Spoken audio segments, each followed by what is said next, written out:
Hi friends, welcome to my channel. ಎಲ್ಲರೂ ಹೇಗಿದ್ದೀರಾ friends? ಬನ್ನಿ ಫ್ರೆಂಡ್ಸ್, ಇವತ್ತು ನಾನು ನಿಮ್ಮ ಜೊತೆ ಒಂದು ಮಟನ್ ಸಾಲ್ನಾ ಕರಿ ಅಂದರೆ ಸಾಲ್ನಾ ಗ್ರೇವಿ ಅಂತ ನಾನು ಇವತ್ತು ನಿಮ್ಮ ಜೊತೆ ಶೇರ್ ಮಾಡ್ತಾ ಇದ್ದೀನಿ. ಇದು ಕ್ರೀಮಿ ಆಗಿರುವಂಥ ಒಂದು ರೆಸಿಪಿ, ತುಂಬಾ ಚೆನ್ನಾಗಿರುತ್ತೆ. ನೀವು ಮನೇಲಿ ಇದನ್ನು ಟ್ರೈ ಮಾಡಿ.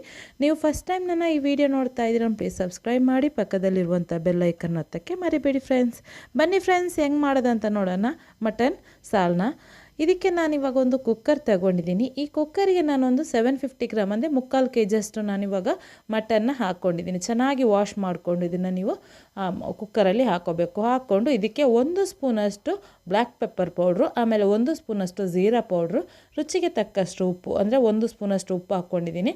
ಆಮೇಲೆ 1 ಸ್ಪೂನಷ್ಟು ನಾನು ಶುಂಠಿ ಮತ್ತು ಬೆಳ್ಳುಳ್ಳಿ ಪೇಸ್ಟ್ ಹಾಕ್ಕೊಂಡು ಚೆನ್ನಾಗಿ ಇದನ್ನು ಮಿಕ್ಸ್ ಮಾಡ್ಕೋಬೇಕು. ಮಟನ್ ಮತ್ತು ಮಸಾಲೆ ಎಲ್ಲ ಚೆನ್ನಾಗಿ ಮಿಕ್ಸ್ ಆಗುವವರೆಗೂ ಇದನ್ನು ಚೆನ್ನಾಗಿ ಮಿಕ್ಸ್ ಮಾಡ್ಕೊಳ್ಳಿ. ಆಮೇಲೆ ಇದಕ್ಕೆ 1 ಗ್ಲಾಸಷ್ಟು ನೀರನ್ನ ಹಾಕ್ಕೊಂಡು ಚೆನ್ನಾಗಿ ಇದನ್ನೊಂದು ಸಲ ಮಿಕ್ಸ್ ಮಾಡಿಕೊಂಡು ಮುಚ್ಚಳನ ಮುಚ್ಚಿ ಇದನ್ನು ಒಂದು 5 ವಿಷಲ್ ಮಾಡ್ಕೋಬೇಕು. ಅಂದರೆ ಮಟನ್ನು ಬೇಯುವವರೆಗೂ ಇದನ್ನು ಬೇಯಿಸ್ಕೊಳ್ಳಿ. ಇವಾಗ ನಾನು ಗ್ಯಾಸ್ ಆನ್ ಮಾಡಿಕೊಂಡು ಇದನ್ನು ಕುಕ್ಕರ್ನ ಇಡ್ತಾಯಿದ್ದೀನಿ. ಇವಾಗ ನಾನು ಕುಕ್ಕರ್ನ ಪಕ್ಕದಲ್ಲಿ ಇಟ್ಕೊಂಡು ಇವಾಗ ಒಂದು ಬಾಣಲಿನ ಇಡ್ತಾಯಿದ್ದೀನಿ. ಪಕ್ಕದ ಗ್ಯಾಸಲ್ಲಿ ಇಟ್ಕೊಂಡಿದ್ದೀನಿ. ಇವಾಗ ಒಂದು ಬಾಣಲಿ ತಗೊಂಡು ಬಾಣಲಿ ಬಿಸಿಯಾದ ನಂತರ ಇದಕ್ಕೆ ಒಂದು 5ರಿಂದ 6 ಸ್ಪೂನಷ್ಟು ಆಯಿಲ್ನ ಹಾಕ್ತಾಯಿದ್ದೀನಿ. ಅಂದರೆ ಮಸಾಲೆಲ್ಲ ಮಾಡ್ಕೋಬೇಕಲ್ವ, ಅದಕ್ಕೋಸ್ಕರ ಒಂದು 5ರಿಂದ 6 ಸ್ಪೂನು ಆಯಿಲ್ ಹಾಕ್ಕೊಂಡು ಚೆನ್ನಾಗಿ ಬಿಸಿಯಾದ ನಂತರ ಇದಕ್ಕೆ ಚಕ್ಕೆ, ಲವಂಗ, ಏಲಕ್ಕಿ ಇದು ಎಷ್ಟೆಷ್ಟು ಹಾಕಬೇಕಂತ ನಾನು ಡಿಸ್ಕ್ರಿಪ್ಷನ್ ಬಾಕ್ಸಲ್ಲಿ ಹಾಕಿರ್ತೀನಿ, ಅದನ್ನು ನೋಡ್ಕೊಂಡು ಹಾಕ್ಕೊಳ್ಳಿ. ಇವಾಗ ಎಲ್ಲ ಸ್ಪೈಸಸ್ನ ಹಾಕ್ಕೊಂಡು ಚೆನ್ನಾಗಿ ಒಂದು ನಿಮಿಷ ಇದನ್ನು ಫ್ರೈ ಮಾಡ್ಕೋಬೇಕು, ಒಂದು ಒಳ್ಳೆ ಅರೋಮ ಬರೋವರೆಗೂ. ಆಮೇಲೆ ಇದಕ್ಕೆ 1 ಸ್ಪೂನಷ್ಟು ಸೋಂಪು, ಆಮೇಲೆ 1 ಸ್ಪೂನಷ್ಟು ಇದಕ್ಕೆ ಜೀರಾ, 2 ಟೀ ಸ್ಪೂನಷ್ಟು ಬ್ಲ್ಯಾಕ್ ಪೆಪ್ಪರ್ ಕಾರ್ನ್ ಹಾಕ್ಕೊಂಡಿದ್ದೀನಿ, ಕಾಳು ಮೆಣಸು ಬರುತ್ತಲ್ಲ ಅದು. ಆಮೇಲೆ 2 ಸ್ಪೂನಷ್ಟು ಧನಿಯಾನ ಹಾಕ್ಕೊಂಡು ಇದನ್ನು ಚೆನ್ನಾಗಿ ಒಂದು ಒಳ್ಳೆ ಅರೋಮ ಬರಬೇಕು. ಆಮೇಲೆ ಇದು ಧನಿಯಾ ಎಲ್ಲ ಒಂದು ಸ್ವಲ್ಪ ಕಲರ್ ಚೇಂಜ್ ಆಗೋವರೆಗೂ ಇದನ್ನು ಮೀಡಿಯಮ್ ಫ್ಲೇಮಲ್ಲಿ ಫ್ರೈ ಮಾಡ್ಕೋಬೇಕು. ಇವಾಗ ಚೆನ್ನಾಗಿ ಫ್ರೈ ಆಯಿತು. 1-2 ನಿಮಿಷ ಫ್ರೈ ಮಾಡ್ಕೊಂಡಿದ್ದೀನಿ ಮೀಡಿಯಮ್ ಫ್ಲೇಮಲ್ಲಿಟ್ಟು. ಇವಾಗ ನಾನು ಇದಕ್ಕೆ ಒಂದು 5 ಗ್ರೀನ್ ಚಿಲ್ಲಿನ ಹಾಕ್ತಾಯಿದ್ದೀನಿ. ನೀವು ಖಾರ ಕಮ್ಮಿ ಬೇಕಂದರೆ ಒಂದು 4-3 ಹಾಕ್ಕೊಂಡ್ರೆ ಸಾಕಾಗುತ್ತೆ. ನಾನಿವಾಗ ಒಂದು 5 ಗ್ರೀನ್ ಚಿಲ್ಲಿನ ಹಾಕ್ಕೊಂಡಿದ್ದೀನಿ. ಆಮೇಲೆ ಮೀಡಿಯಮ್ ಸೈಜಿದು 3 ಆನಿಯನ್ನ ದಪ್ಪಗೆ ಕಟ್ ಮಾಡ್ಕೊಂಡ್ರೆ ಆಯಿತು, ಸಣ್ಣಗೆ ಕಟ್ ಬೇಕಾಗಿಲ್ಲ. ದಪ್ಪಗೆ ಕಟ್ ಹಾಕ್ಕೊಂಡು ಇದನ್ನು ಚೆನ್ನಾಗಿ ಫ್ರೈ ಮಾಡ್ಕೋಬೇಕು. ಅಂದರೆ ಆನಿಯನ್ ಸಾಫ್ಟ್ ಆಗುವವರೆಗೂ ಇದನ್ನು ಸ್ವಲ್ಪ ಫ್ರೈ ಮಾಡ್ಕೋಬೇಕು, ಒಂದು 3ರಿಂದ 4 ನಿಮಿಷ. ಇವಾಗ ಅದ್ರ ಮಧ್ಯೆ ನಾನಿವಾಗ ಇದಕ್ಕೆ ಒಂದು 2 ಇಂಚಷ್ಟು ನಾನಿವಾಗ ಶುಂಠಿನ ಹಾಕ್ತಾಯಿದ್ದೀನಿ. ಇವಾಗ ಒಂದು 8ರಿಂದ 10 ಬೆಳ್ಳುಳ್ಳಿ ಹೆಸರನ್ನ ಹಾಕ್ಕೊಂಡಿದ್ದೀನಿ. ಚೆನ್ನಾಗಿ ಫ್ರೈ ಮಾಡ್ಕೋಬೇಕು. ಈರುಳ್ಳಿ ಮತ್ತು ಬೆಳ್ಳುಳ್ಳಿ, ಶುಂಠಿ ಎಲ್ಲ ಚೆನ್ನಾಗಿ ಬೇಯುವವರೆಗೂ ಇದನ್ನು ಚೆನ್ನಾಗಿ ಫ್ರೈ ಮಾಡ್ಕೋಬೇಕು, ಒಂದು 2 ನಿಮಿಷ.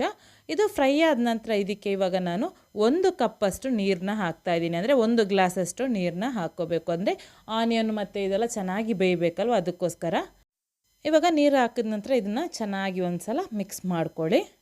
ನಾನಿವಾಗ ಚೆನ್ನಾಗಿ ಒಂದು ಸಲ ಇದನ್ನು ಮಿಕ್ಸ್ ಮಾಡ್ಕೊಂಡಿದ್ದೀನಿ. ಎಲ್ಲ ಚೆನ್ನಾಗಿ ಮಿಕ್ಸ್ ಮಾಡಿದ ನಂತರ ಒಂದು ಬಾಯ್ಲ್ ಬಂದ ನಂತರ ಇದಕ್ಕೆ ನಾನು ಒಂದು 15ರಿಂದ ಒಂದು 17ರಷ್ಟು ಗೋಡಂಬಿನ ಹಾಕ್ಕೊಂಡು ಇದನ್ನು ಚೆನ್ನಾಗಿ ಒಂದು ಸಲ ಈ ಥರ ಮಿಕ್ಸ್ ಮಾಡ್ಕೋಬೇಕು.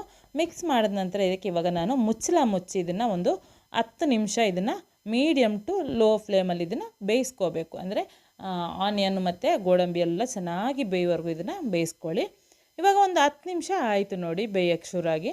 10 ನಿಮಿಷ ಆದ ನಂತರ ನಾನು ಇವಾಗ ಓಪನ್ ಮಾಡಿ ತೋರಿಸ್ತಾ ಇದ್ದೀನಿ. ಇವಾಗ ಫ್ಲೇಮ್ನ ಆಫ್ ಮಾಡ್ಕೋಬೇಕು. ಆಫ್ ಮಾಡಿದ ನಂತರ ಫ್ಲೇಮ್ನ ಇದನ್ನು ತಣ್ಣಗಾಗೋಕ್ಕೆ ಬಿಡಬೇಕು. ಇವಾಗ ಚೆನ್ನಾಗಿ ಈರುಳ್ಳಿ ಎಲ್ಲ ಬೆಂದಿದೆ, ಇದನ್ನು ತಣ್ಣಗಾಗೋಕ್ಕೆ ಪಕ್ಕದಲ್ಲಿ ಇಡ್ತಾ ಇದ್ದೀನಿ. ಇವಾಗ ನಾನು ಮಟನ್ ಬೇಯಕ್ಕೆ ಇಟ್ಟಿದ್ದೆ ಅಲ್ವ ಕುಕ್ಕರಲ್ಲಿ. ಇವಾಗ ಮಟನ್ ಕೂಡ ತುಂಬಾ ಚೆನ್ನಾಗಿ ಬೆಂದು ಕರೆಕ್ಟಾಗಿ ಬಂದಿದೆ ನೋಡಿ, ಪರ್ಫೆಕ್ಟಾಗಿ ಬೆಂದಿದೆ. ಇದು ಇಷ್ಟು ಚೆನ್ನಾಗಿ ಬೆಂದರೆ ಸಾಕು. ಅಂದರೆ ನಾವು ಜಾಸ್ತಿ ಬೇಯಿಸೋಕೆ ಹೋದರೆ ಏನಾಗುತ್ತೆ, ಫುಲ್ಲು ಮಟನೆಲ್ಲ ಬಿಟ್ಟಂಗಾಗುತ್ತೆ. ನೀವು ಒಂದು 5ರಿಂದ 6 ವಿಷಲ್ ಮಾಡಿಕೊಂಡ್ರೆ ಸಾಕಾಗುತ್ತೆ. ಇವಾಗ ನೋಡಿ, ಆನಿಯನ್ನ ಆವಾಗಲೇ ಬೇಯಿಸಿರುವಂಥ ಆನಿಯನ್ ಇದೆಯಲ್ಲ, ಅದು ಚೆನ್ನಾಗಿ ತಣ್ಣಗಾಗಿದೆ. ಇವಾಗ ನಾನು ಇದನ್ನು ಒಂದು ಮಿಕ್ಸಿ ಜಾರಿಗೆ ನಾನಿವಾಗ ಹಾಕ್ತಾಯಿದ್ದೀನಿ. ಮಿಕ್ಸಿ ಜಾರಿಗೆ ಹಾಕ್ಕೊಂಡು ಇದನ್ನು ಫೈನ್ ಪೇಸ್ಟ್ನ ಮಾಡ್ಕೋಬೇಕು. ಸ್ಮೂತಾಗಿರುವಂಥ ಒಂದು ಪೇಸ್ಟ್ನ ರೆಡಿ ಮಾಡಿಕೊಂಡ್ರೆ ಆಯಿತು. ಇವಾಗ ನೋಡಿ, ನಾನು ಫೈನ್ ಆಗಿರುವಂಥ ಪೇಸ್ಟ್ನ ನಾನು ರೆಡಿ ಮಾಡ್ಕೊಂಡು ಬಂದಿದ್ದೀನಿ. ಕೈಯಲ್ಲಿ ತೋರಿಸ್ತಾ ಇದ್ದೀನಿ. ಮುಟ್ಟುವಾಗ ಒಂಥರ ಕ್ರೀಮ್ ಥರ ಆಗಬೇಕು, ಅಷ್ಟು ಫೈನಾಗಿ ನೀವು ಇದನ್ನು ಪೇಸ್ಟ್ ಮಾಡ್ಕೋಬೇಕು. ಪೇಸ್ಟ್ ಮಾಡ್ಕೊಂಡು ಇದನ್ನು ಪಕ್ಕದಲ್ಲಿ ಇಟ್ಕೊಳ್ಳಿ. ಇವಾಗ ಮತ್ತೆ ನಾನು ಗ್ಯಾಸ್ ಆನ್ ಮಾಡಿಕೊಂಡು ನಾನು ಒಂದು ಬಾಣಲಿನ ಇಟ್ಕೊಂಡಿದ್ದೀನಿ. ಅದೇ ಬಾಣಲಿನ ಇಟ್ಕೊಂಡು ಇದಕ್ಕೆ ನಾನು ಒಂದು 5 ಸ್ಪೂನಷ್ಟು ನಾನು ಆಯಿಲ್ನ ಹಾಕ್ಕೊಂಡಿದ್ದೀನಿ. ನೀವು ಬೇಕಂದರೆ ಬಟರ್ನ ಹಾಕ್ಕೊಂಡ್ರೂ ಆಗುತ್ತೆ, ತುಪ್ಪನ ಹಾಕ್ಕೊಂಡ್ರೂ ತುಂಬಾ ಚೆನ್ನಾಗಿ ಬರುತ್ತೆ. ಬಟರ್ ಹಾಕ್ಕೊಂಡ್ರೆ ತುಂಬಾ ಟೇಸ್ಟಾಗಿ ಬರುತ್ತೆ. ಇದು ಬಿಸಿ ಆದ ನಂತರ ಇದಕ್ಕೆ ನಾನು ಎಲ್ಲ ಸ್ಪೈಸಸ್ ಬರುತ್ತಲ್ವ ಅದನ್ನು ಹಾಕ್ಕೊಂಡಿದ್ದೀನಿ. ಚಕ್ಕೆ, ಲವಂಗ, ಏಲಕ್ಕಿ, ಪಲಾವ್ ಎಲೆ. ಆಮೇಲೆ ಇದಕ್ಕೆ 1 ಸ್ಪೂನಷ್ಟು ಸೋಂಪನ್ನ ಹಾಕ್ಕೊಂಡಿದ್ದೀನಿ. ಹಾಕ್ಕೊಂಡಿದ್ದನ್ನು ಸ್ವಲ್ಪ ಫ್ರೈ ಮಾಡ್ಕೋಬೇಕು. 1-2 ನಿಮಿಷ ಇದನ್ನು ಮೀಡಿಯಮ್ ಫ್ಲೇಮಲ್ಲಿ ಫ್ರೈ ಮಾಡ್ಕೋಬೇಕು. ಒಂದು ಒಳ್ಳೆ ಅರೋಮ ಬರುವವರೆಗೂ ಇದನ್ನು ಫ್ರೈ ಮಾಡ್ಕೊಳ್ಳಿ. ಆಮೇಲೆ ಇದಕ್ಕೆ ನಾನು ಮೀಡಿಯಮ್ ಸೈಜ್ದು ಆನಿಯನ್ನ ಸಣ್ಣದಾಗಿ ಕಟ್ ಮಾಡಿಕೊಂಡು ಹಾಕ್ಕೊಂಡಿದ್ದೀನಿ. ಅದು ಕೂಡ ಅಷ್ಟೇ ಚೆನ್ನಾಗಿ ಫ್ರೈ ಆಗುವವರೆಗೂ, ಒಂದು ಸ್ವಲ್ಪ ಕಲರ್ ಚೇಂಜ್ ಆಗಿ ಸಾಫ್ಟ್ ಆಗುವವರೆಗೂ ಇದನ್ನು ಈರುಳ್ಳಿನ ಫ್ರೈ ಮಾಡ್ಕೋಬೇಕು. ಆಮೇಲೆ ಇದಕ್ಕೆ ನಾನು 2 ಕ್ಯಾಪ್ಸಿಕಮ್ ತೊಗೊಂಡಿದ್ದೀನಿ. ಈ ಕ್ಯಾಪ್ಸಿಕಮ್ನ ಕ್ಯೂಬ್ಸ್ ಆಗಿ ಕಟ್ ಮಾಡ್ಕೋಬೇಕು. ಕಟ್ ಮಾಡಿಕೊಂಡು ಇದಕ್ಕೆ ಹಾಕ್ಕೊಂಡು ಇದನ್ನು ಚೆನ್ನಾಗಿ ಹುರ್ಕೋಬೇಕು. ಅಂದರೆ ಇದು ಕೂಡ ಅಷ್ಟೇ ಒಂದು ಸ್ವಲ್ಪ ಅಂದರೆ 1-2 ನಿಮಿಷ ಹುರ್ಕೊಂಡ್ರೆ ಸಾಕಾಗುತ್ತೆ. ಆನಿಯನ್ ಜೊತೆ ಇದನ್ನು ಫ್ರೈ ಮಾಡ್ಕೊಳ್ಳಿ. ಇವಾಗ ಫ್ರೈ ಮಾಡಿದ ನಂತರ ನಾವು ಆವಾಗಲೇ ಬೇಯಿಸಿರುವಂಥ ಮಟನ್ ಇದೆಯಲ್ಲ ಅದರ ಸ್ಟಾಕ್ ಬೇರೆ, ಆಮೇಲೆ ಮಟನ್ ಬೇರೆ ಮಾಡಿಕೊಂಡು ಇವಾಗ ಮಟನ್ನ ನಾನಿವಾಗ ಇದಕ್ಕೆ ಹಾಕ್ಕೊಂಡಿದ್ದೀನಿ. ಆನಿಯನ್ ಮತ್ತು ನಾನು ಕ್ಯಾಪ್ಸಿಕಮ್ ಹಾಕ್ಕೊಂಡಿದ್ದಲ್ಲ ಅದಕ್ಕೆ ನಾನಿವಾಗ ಆ ಮಟನ್ನ ಹಾಕ್ಕೊಂಡು ಇದನ್ನು ಚೆನ್ನಾಗಿ 1-2 ನಿಮಿಷ ಫ್ರೈ ಮಾಡ್ತಾಯಿದ್ದೀನಿ. ಏನಾಗುತ್ತೆ ಅಂದರೆ ಇದು ನಾವು ಮಟನ್ ಹಾಕಿದ ನಂತರ ಒಂದು ಸ್ವಲ್ಪ ಬಾಣಲಿ ಕೆಳಗಡೆ ಒಂದು ಸ್ವಲ್ಪ ಅಂಟದಂಗೆ ಆಗುತ್ತೆ. ಅದಕ್ಕೆ ಒಂದು ಸ್ವಲ್ಪ ಏನು ಮಾಡಬೇಕು, ಅದರ ಸ್ಟಾಕ್ ಇರುತ್ತಲ್ಲ ಮಟನ್ ಸ್ಟಾಕು, ನಾವು ಬೇಯಿಸಿರುವಂಥ ನೀರು, ಆ ನೀರನ್ನ ಒಂದು ಅರ್ಧ ಕಪ್ಪಷ್ಟು ಹಾಕ್ಕೊಂಡು ಇದನ್ನು ಚೆನ್ನಾಗಿ ಫ್ರೈ ಮಾಡ್ಕೋಬೇಕು. ಕ್ಯಾಪ್ಸಿಕಮ್ ಎಲ್ಲ ಚೆನ್ನಾಗಿ ಫ್ರೈ ಆಗುವವರೆಗೂ ಒಂದು ಸ್ವಲ್ಪ ರೋಸ್ಟ್ ಮಾಡ್ಕೋಬೇಕು. ನೋಡಿ ಇವಾಗ ಚೆನ್ನಾಗಿ ಫ್ರೈ ಆಗ್ತಾ ಇದೆ, ನೀರೆಲ್ಲ ಒಂದು ಸ್ವಲ್ಪ ಡ್ರೈ ಆಗ್ತಾ ಬಂತು. ಇವಾಗ ನಾನು ಆವಾಗಲೇ ಮಾಡಿರುವಂತಹ ಪೇಸ್ಟ್ ಇದೆಯಲ್ವ, ಕ್ಯಾಶು ಹಾಕಿರುವಂಥ ಒಂದು ಪೇಸ್ಟು, ಅಂದರೆ ಗೋಡಂಬಿ ಮತ್ತು ಈರುಳ್ಳಿ ಹಾಕಿರುವಂತಹ ಪೇಸ್ಟ್ ಇದೆಯಲ್ಲ ಆ ಪೇಸ್ಟನ್ನು ನಾನಿವಾಗ ಆ್ಯಡ್ ಮಾಡ್ತಾಯಿದ್ದೀನಿ. ಆ್ಯಡ್ ಮಾಡಿಕೊಂಡು ಚೆನ್ನಾಗಿ ಇದನ್ನು ಮಿಕ್ಸ್ ಮಾಡ್ಕೋಬೇಕು. ಅಂದರೆ ನೀವು ಇದನ್ನು ಸ್ಪೂನ್ ಹಾಕ್ತಾನೆ ಇರಬೇಕು, ಇಲ್ಲಾಂದರೆ ಇದು ತಳ ಹಿಡ್ಕೊಳ್ಳುತ್ತೆ. ಇದಕ್ಕೆ ನಾವು ಗೋಡಂಬಿ ಹಾಕಿರ್ತೀವಲ್ವ, ಹಾಗಾಗಿ ಇದು ಒಂದು ಸ್ವಲ್ಪ ಗಟ್ಟಿ ಆಗ್ತಾ ಬರುತ್ತೆ ಗ್ರೇವಿ. ಅದಕ್ಕೋಸ್ಕರ ಇದಕ್ಕೆ ಸ್ಪೂನ್ ಹಾಕ್ತಾನೆ ಇರಿ. ಆಮೇಲೆ ಇದಕ್ಕೆ ನಾನು ಆವಾಗಲೇ ಎತ್ತಿಟ್ಟಿದ್ದೆ ಅಲ್ವಾ ಉಳಿದಿರುವಂಥ ಸ್ಟಾಕು, ಇನ್ನೊಂದು ಮುಕ್ಕಾಲು ಕಪ್ಪಷ್ಟು ಸ್ಟಾಕ್ ಇತ್ತು. ಆ ಸ್ಟಾಕನ್ನು ಕೂಡ ಇದಕ್ಕೆ ಹಾಕ್ಕೊಂಡಿದ್ದೀನಿ. ಚೆನ್ನಾಗಿ ಮಿಕ್ಸ್ ಮಾಡಿದ ನಂತರ ಒಂದು ಕುದಿ ಬರಬೇಕು. ಕುದಿ ಬಂದ ನಂತರ ಇದಕ್ಕೆ ರುಚಿಗೆ ತಕ್ಕಷ್ಟು ಉಪ್ಪನ್ನ ಹಾಕ್ಕೋಬೇಕು. ಇವಾಗ ಚೆನ್ನಾಗಿ ಮಿಕ್ಸ್ ಮಾಡ್ತಾಯಿದ್ದೀನಿ. ಮಿಕ್ಸ್ ಮಾಡಿ ಇದನ್ನು ನಾನಿವಾಗ ಮುಚ್ಚಿ ಇದನ್ನು ಒಂದು 15 ನಿಮಿಷ ಲೋ ಫ್ಲೇಮಲ್ಲಿ ಇದನ್ನು ನೀವು ಬೇಯಿಸ್ಕೋಬೇಕು. ಅಂದರೆ ಇದು ಚೆನ್ನಾಗಿ ಗ್ರೇವಿ ಎಲ್ಲ ಚೆನ್ನಾಗಿ ಬೇಯಬೇಕು, ಅದುವರೆಗೂ ಇದನ್ನು ಬೇಯಿಸ್ಕೊಳ್ಳಿ. ಇವಾಗ ಒಂದು 15 ನಿಮಿಷ ಆದ ನಂತರ ನೋಡಿ ನಾನು ತೋರಿಸ್ತಾ ಇದ್ದೀನಿ. ಇದನ್ನು ಲೋ ಫ್ಲೇಮಲ್ಲಿ ಇದನ್ನು ಚೆನ್ನಾಗಿ ನಾನಿವಾಗ ಬೇಯಿಸ್ಕೊಂಡಿದ್ದೀನಿ.